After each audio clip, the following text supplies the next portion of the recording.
Setiap pemimpin bertanggung jawab meningkatkan kesejahteraan masyarakat, menciptakan rasa aman dan nyaman setiap saat. Di benaknya hanya boleh terpikir warga, bukan kelompok tertentu, apalagi anggota keluarganya saja. Apa yang dilakukan Mariono Hasan kala menjabat Camat Benda Kota Tangerang tahun 2009 hingga 2014 lalu. Saat itu masyarakat tengah heboh dengan pembangunan proyek strategis nasional yang dilaksanakan pemerintah pusat. Satu di antaranya berupa pembangunan Jalan Jakarta Outing Ring Road atau JOR 2, Tol Serpong Kunciran Bandara, Kota Tangerang, Banten. Sebagian warga yang tinggal di Kecamatan Benda terimbas proyek tersebut. Pasalnya, akses menuju Bandara Soekarno-Hatta menjadi salah satu tujuan utama dalam percepatan pembangunan tersebut. Satu demi satu penolakan dari warga yang terkena pembebasan lahan terus bermunculan. Gelombang unjuk rasa pun nyaris tidak terbendung di tahun 2010 hingga 2011. Akan tetapi, situasi panas itu bisa diredam Mariono bahkan hingga tahun-tahun setelahnya. Mariono menemui ribuan warga yang terkena dampak dan menolak pembebasan lahan. Strategi ini rupanya jitu untuk menenangkan warganya. Ia memahami keluhan warga namun juga ingin mewujudkan pembangunan proyek JOR 2 demi kemaslahatan bersama.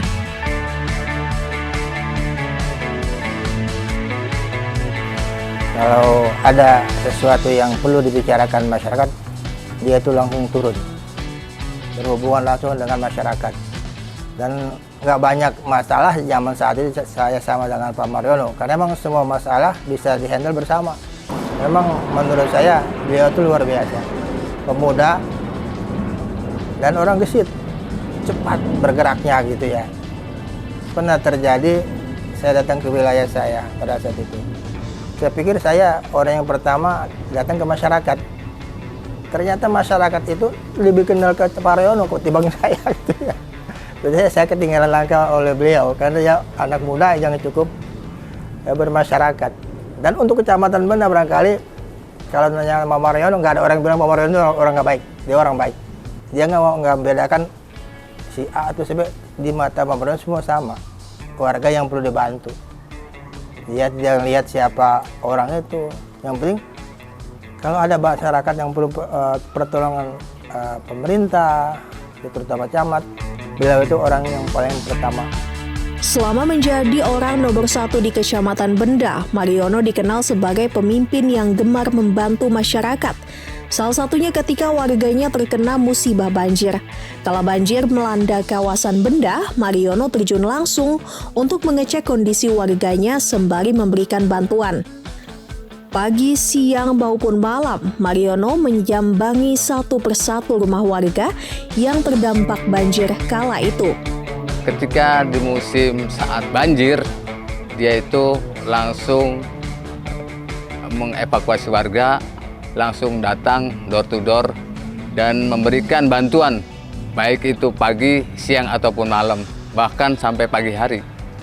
Jadi di situ biasanya dievakuasi, ditempatkan di kantor pemadam kebakaran. Di situ nanti pengungsi baru diberikan bantuan-bantuan dari kecamatan. Dulu kan ada dapur umum, jadi kecamatan membuat dapur umum, lalu kita memberikannya langsung ke korban yang terdampak banjir itu. Salah satu cara Mariono Hasan untuk merekatkan hubungannya dengan masyarakat adalah dengan berdialog. Hal ini berulang kali menjadi cara ampuh untuk meredam gejolak di tengah masyarakat saat penggusuran bangunan liar di sepanjang Jalan Songsit, Kecamatan Benda. Dialog dan pendekatan ala Mariono membuat warganya memahami program yang tengah dijalankan, ujungnya demi kepentingan bersama. Selain itu, terdapat peninggalan Mariono yang saat ini terpampang di sepanjang Jalan Husein Sastranegara, serta Jalan AMD, yakni pohon rimbun yang berjejer. Pohon-pohon tersebut merupakan buah tangan Mariono kala menjabat sebagai Camat Benda. Ketika pembersihan Songsit di Jurumudi, itu kan dulu lapak yang sengaja lokasi itu akan dibuat STA 11. Jadi dari Hussein Sastranegara menembus ke Jalan Daan Mogot. Itu dulu sempat dialog dengan warga sekitar, pemilik lapak, dengan Pak Mariono. Yang dikedepankan oleh pimpinan kita saat itu, Pak Mariono utamakan dialog, utamakan pendekatan-pendekatan. Itu yang menyentuh langsung kepada masyarakat. Artinya di situ tidak ada gesekan-gesekan yang panas. Setelah diberikan pemahaman, dialog, di situ alhamdulillah berjalan lancar ketika itu di Jalan STA 11. 2 tahun setelah menjadi camat Benda, Mariono dipercaya menjabat sebagai camat Pinang periode 2015 hingga 2017. Di sana, ia menciptakan gebrakan yang cukup berani demi kenyamanan masyarakat, yaitu dengan menutup praktik prostitusi terselubung dalam usaha pijat di kawasan Alam Sutra.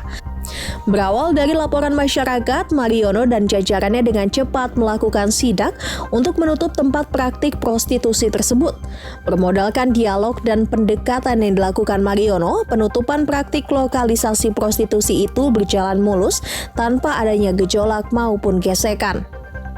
Memang merasakan setelah dia itu ditutup dengan dia, yang namanya itu sepas segala macam bentuknya itu kan. Ya alhamdulillah setelah ditutup itu ya masyarakat ya banyak berterima kasih dengan Pak Mariono, Camat Pinang pada tahun 2016 itu. Itu karena kan ya memang merugikan masyarakat juga dengan adanya seperti itu. Sepas segala macam itulah. Ya banyak adu-aduan lah gitu kan. Bagaimana sih kampung kita nih ada beginian? Sekarang setelah Rafuta bangun kok ada beginian gitu kan. Dulu nggak pernah ada gitu kan. Ya alhamdulillah beliau itu memang selalu menyidak mensiping masalah minuman keras selama dia menjabat menjadi camat Pinang. Penutupan lokalisasi prostitusi tersebut sejalan dengan nilai-nilai keislaman dan moto Kota Tangerang, yaitu kota berakhlakul karimah. Dalam sejarah Islam disebutkan Nabi Muhammad SAW kerap terjun langsung untuk menumpas kebatilan di kawasannya. Islam pun mengajarkan pemimpin di sebuah wilayah agar membuat keputusan atau aturan dengan tujuan menghilangkan keresahan di lingkungan masyarakat.